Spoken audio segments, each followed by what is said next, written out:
If you're hurt, injured, don't waste time. Gary Johnson drives for every dime. Welcome to Simply the Law, a program created by attorney Gary C. Johnson. Simply the Law provides free legal advice and encourages happiness and quality of life. Now, here's Simply the Law with Gary C. Johnson.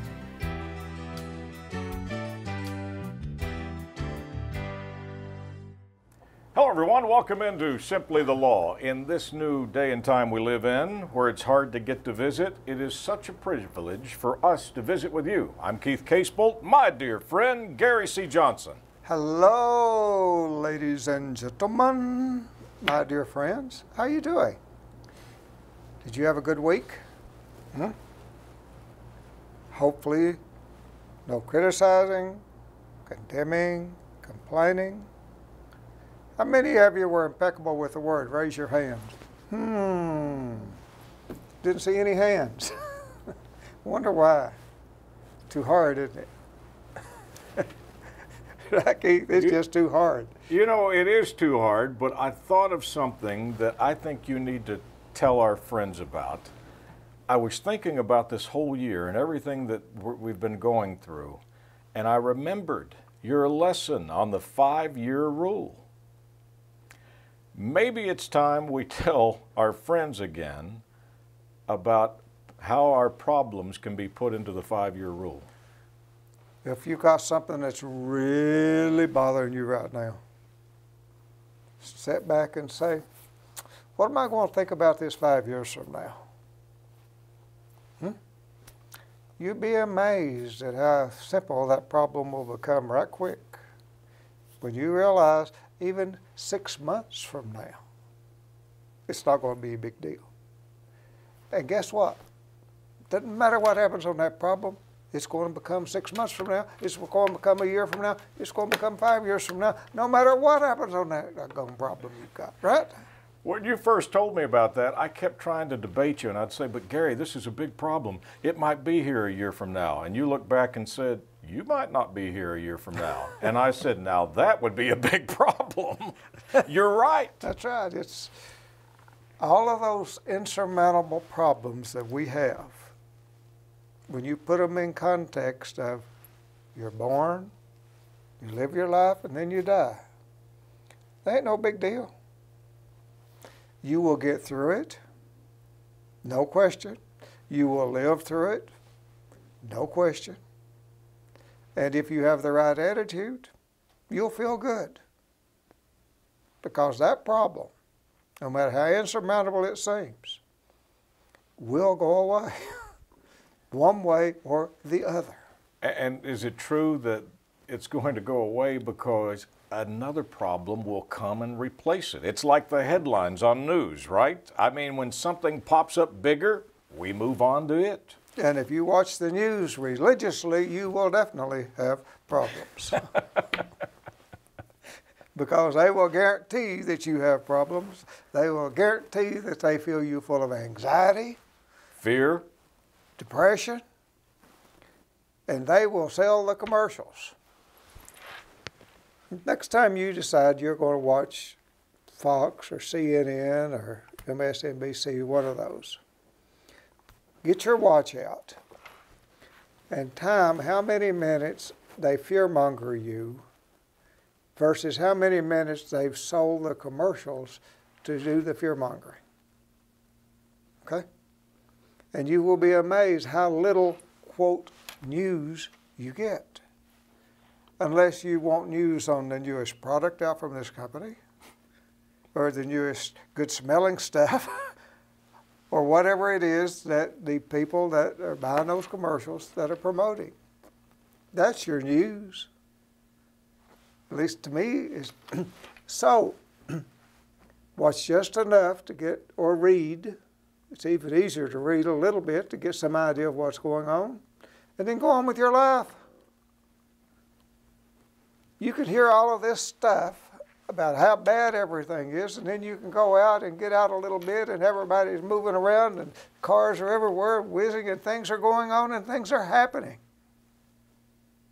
Totally contrary to what you're hearing coming from the TV. So, my friends, when you watch this TV program, I hope you're not going to get sad and anxious. I hope you're going to feel better about yourself. I hope you're going to learn to not take anything personal, because it's not personal whatever's happened to you in your life. It just happens you were the one that's there. So don't take it personal.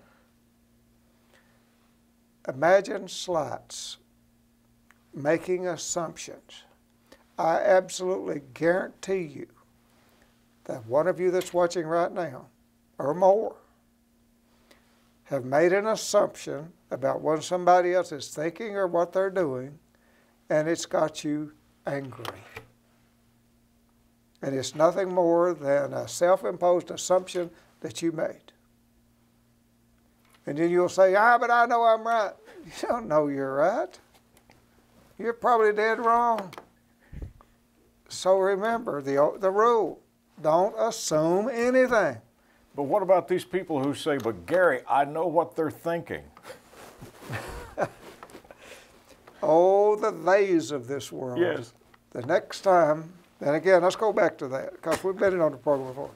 The next time somebody says they are doing this, or they say, ask them, who are they?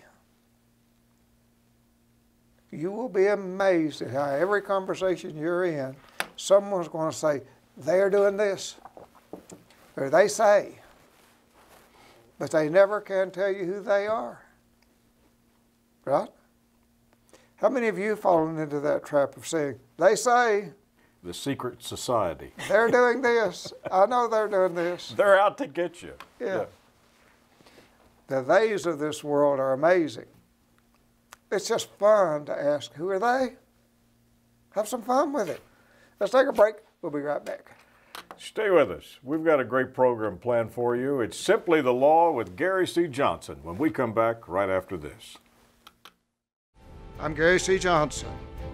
I developed a method of representing my clients called Judo Law. Using Judo Law, our team set the record for the largest personal injury verdict in the state of Kentucky. No other law firm has even come close. We've had several multi-million-dollar verdicts since then, and guess what? Now, most of our cases settle. If you've been hurt and you need money fast, give us a call, pound hurt.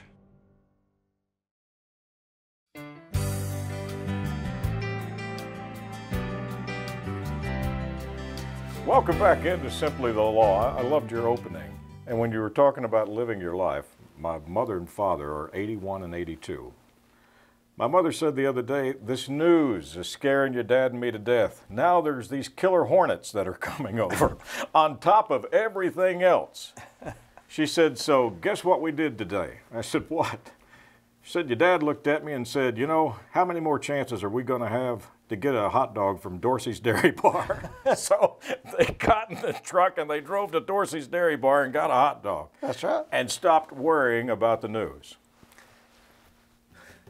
Don't fall into that trap, or you'll find yourself glued to it, and you'll find yourself glued to the commercials, because that's all it's about. Them making money, selling commercials. Bottom line. You think they'd be on there otherwise? Think they're doing it as a public service? Nope. And fear sells, right? Absolutely. I mean, that's what grabs the attention of people. Historically, throughout life, fear is a product that can be sold. How many of you are anxious because of what you see on TV? Now, isn't that a shame that you would have anxiety simply because you turn the TV on? Isn't that a disaster when you think about it? There's one way to avoid that. Don't turn the TV on. You'd be amazed how life will go on. You'd be amazed how much more happy you are. You'd be amazed that that anxiety may just go away. Look around the people. Look around the people around you and enjoy them and enjoy your life. Have some fun, because you've only got this one life, and it may last for a long time, or it may not. But during the period of time that you have today, enjoy today. Because it may be the last one you ever have. According to TV, they'd make you think so, right? You know, it's funny that you mentioned that, and I won't even say the channel. I won't try to throw them under the bus. But I was watching a weather report from down in Florida when the hurricane was going to hit, and the reporter just seemed so sad. He was like, it's going to downgrade. It may just be a tropical storm. But it was as if though the wind was taken out of him, that he couldn't talk about this being a hurricane, that it was going to, instead of saying, hey, I've got great news, the hurricane's just going to be a tropical storm and it's not going to be as bad. It was almost as if though he was deflated that the news was not fearful enough or big. Well, they can't sell any commercials. They can't get the raises. But my friends, you are choosing to be happy, right? You're doing only the best you can do. You're not worried about the best someone else can do. You understand you are unique in your own way, without any question. You're exactly the way the good Lord meant for you to be. You look exactly the way He wanted you to look, right? So if you think there's somebody else prettier than you, don't think so. After all, to the good Lord, you may be the prettiest one of all, right?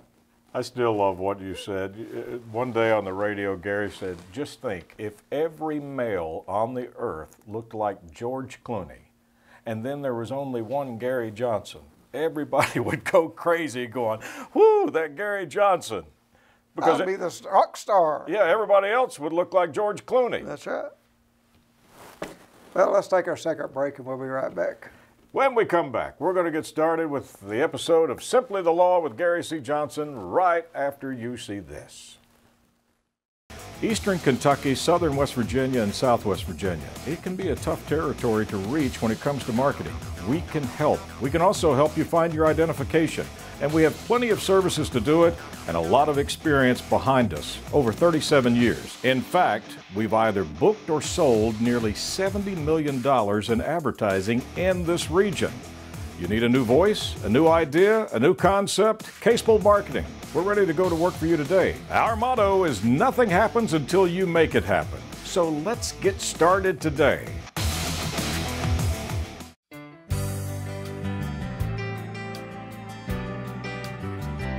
Welcome back into Simply the Law. You said something in that other segment I want to talk about just for a second. You said, be okay with who you are. The good Lord made you, and you're only human.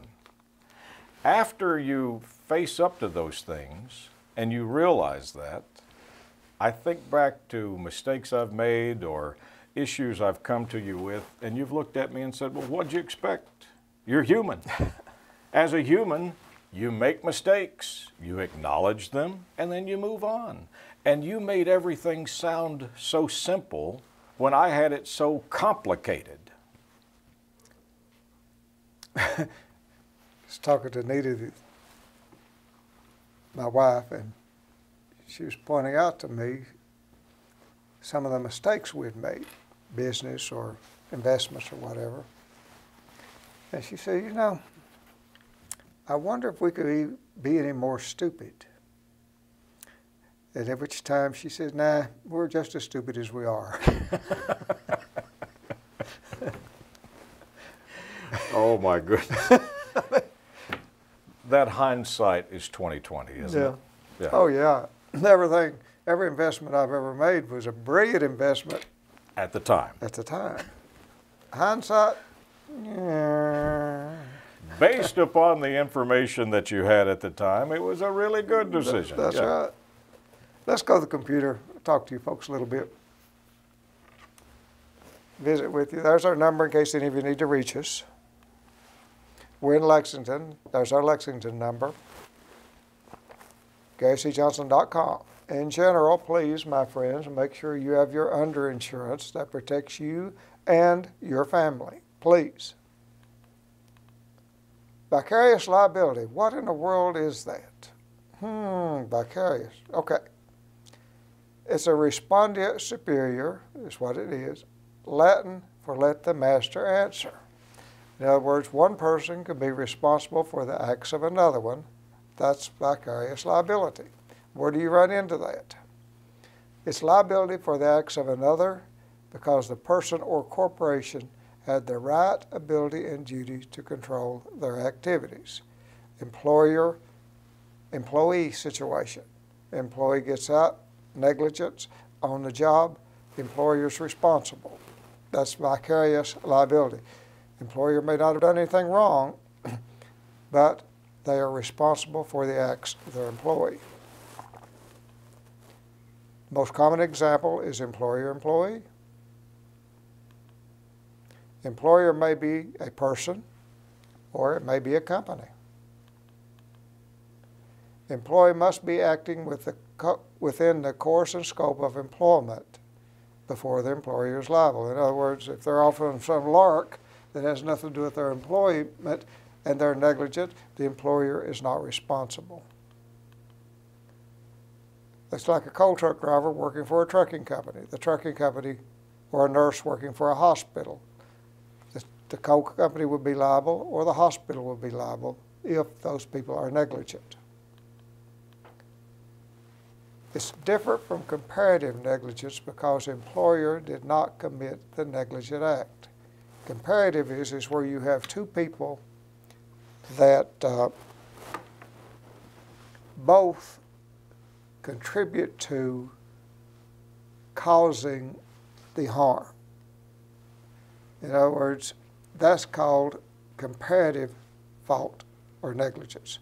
So give me an example of that. So like if the trucking company owns the truck and the owner knows that there is a fault with the truck or a problem with it and the driver does too, then that's comparative? That can be comparative.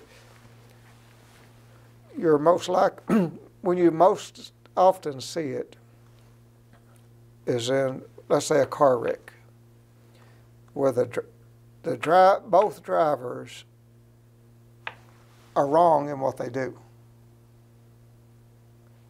And a passenger gets hurt in one of the vehicles. Then the passenger that gets hurt would have a cause of action against driver A and driver B. Then a jury would determine the percentage of fault each of those driver A and driver B had that caused the harm. That's called comparative negligence, comparative fault.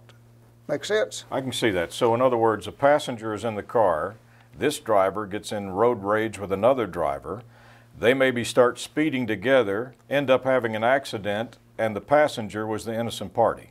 Or they both are negligent in causing the collision of their vehicles. Okay. But the passenger didn't do anything wrong, so they could sue both drivers, and then it's called comparative fault. That's different than vicarious liability. Vicarious liability is where someone's in the employ of someone, causes a wreck, then the employer is responsible as well as the person that caused the wreck. I think do we have one more break? I think we do. Let's take it and then we'll come right back. We're learning a little bit about the law on Simply the Law. Stay with us. We have a few minutes left in the program. We'll be back with Gary C. Johnson right after this. People are asking, what is judo law? Judo is a martial art that uses the opponent's strength to defeat them by not opposing it directly. Gary C. Johnson created a method of practicing law based upon that principle. It worked so well, he named it judo law. To see the results, go to GaryCJohnson.com. To have Gary and his team of judo lawyers go to work for you, dial pound HURT.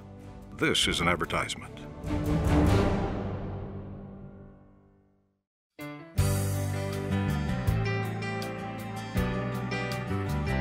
Welcome back into Simply the Law. This is an important program because most of the traffic that you will see on the highway during the day is probably a worker driving a company vehicle for an employer. It could, right.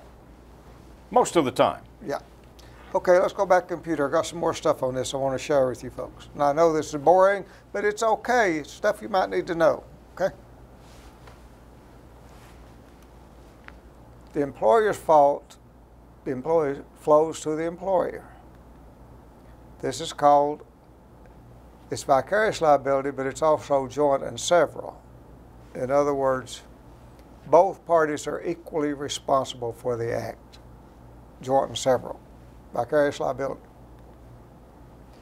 Employer may also be liable, in addition to vicariously liable, if the employer committed negligence act that contributed to the injury. Then that would become comparative.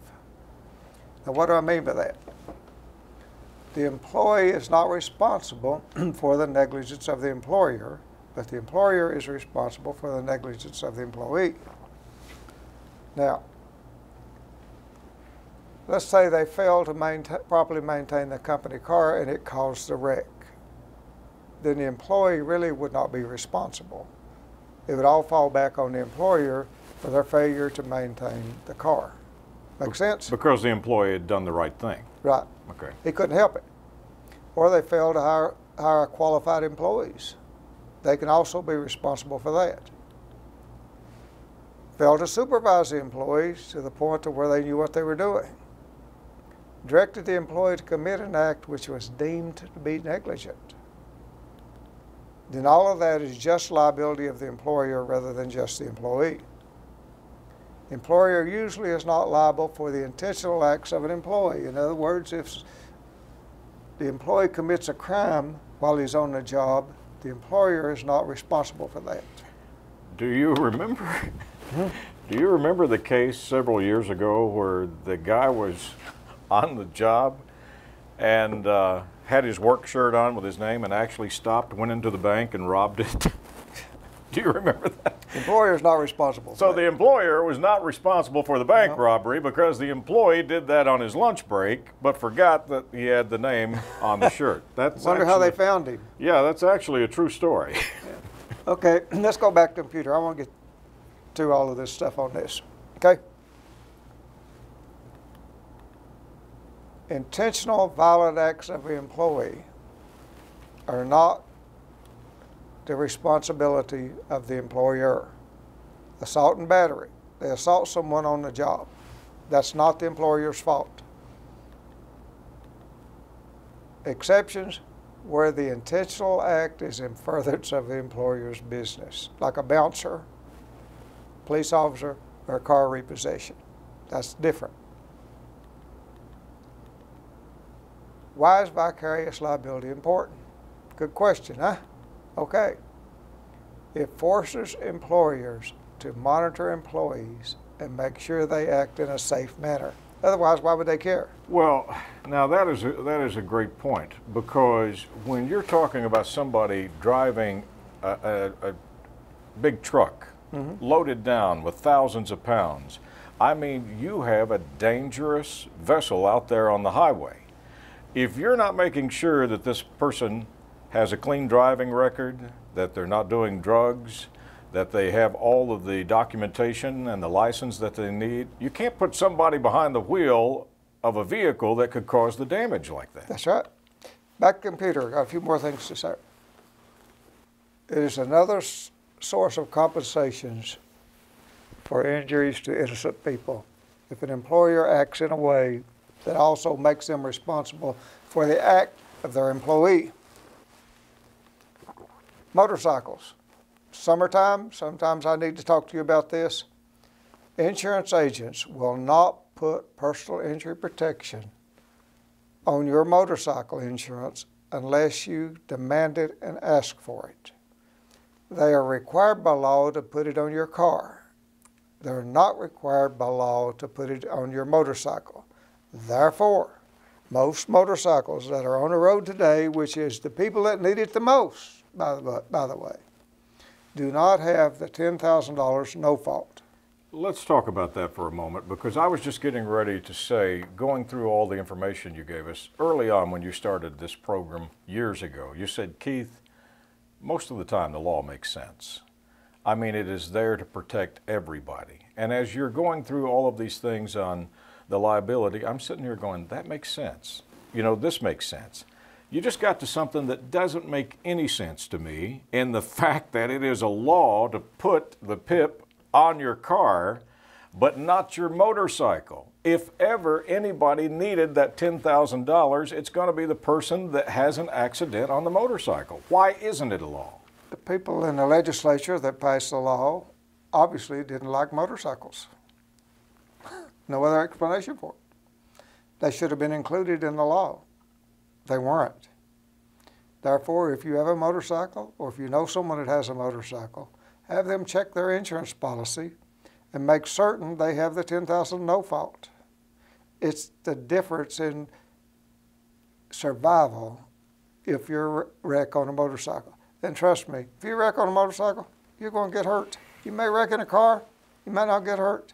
You're going to get hurt if you wreck on a motorcycle. If anybody in the world needs that $10,000 medical expenses and PIP, it's people that are driving and riding on motorcycles. And you're saying, well, no, I'll never be in a wreck.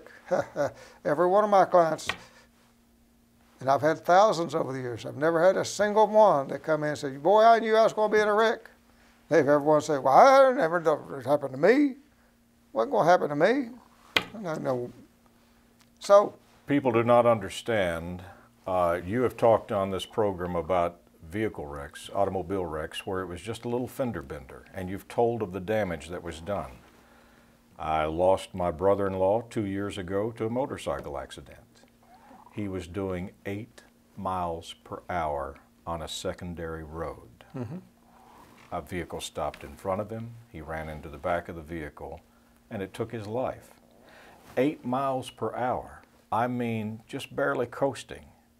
But that accident took his life. And here we are with no law that says that you should automatically have that $10,000 PIP on your motorcycle. That's right. If you know anybody in the legislature, you might talk to them and say, hey, don't you think you ought to sort of require that? But it's your personal responsibility to make sure it's on your policy. So any of you watching this program, I expect you to get it put on your insurance policy if you have a motorcycle. But that's what I like about you doing this program. You're telling people about underinsurance, and I'll guarantee you that we have people that are riding motorcycles saying, I went in and said, give me the insurance, and I just knew that they put it on it, when in fact they don't have it. They would have, if they say just insure this vehicle, they will have at most collision and liability. There'll be no underinsurance, and there will be no personal injury protection on that policy, period. Which I still don't understand how you can call full coverage when it's not full coverage, really, if you think about it. That's right. My friend, thank you for the information. Hopefully we learned a little bit, and from the beginning of the program, let's go back to that real quickly. Get rid of the fear. Get rid of all of the news and let yourself be happy, and that was the lesson for today. Why not? On behalf of Gary C. Johnson, I'm Keith Casebolt. Thank you so much for taking this time to spend with us. As always, Gary and I look forward to seeing you again next week, right here at this same time. Thank you for watching Simply the Law, a program created by Gary C. Johnson. Until next week, may you be safe, blessed, and happy.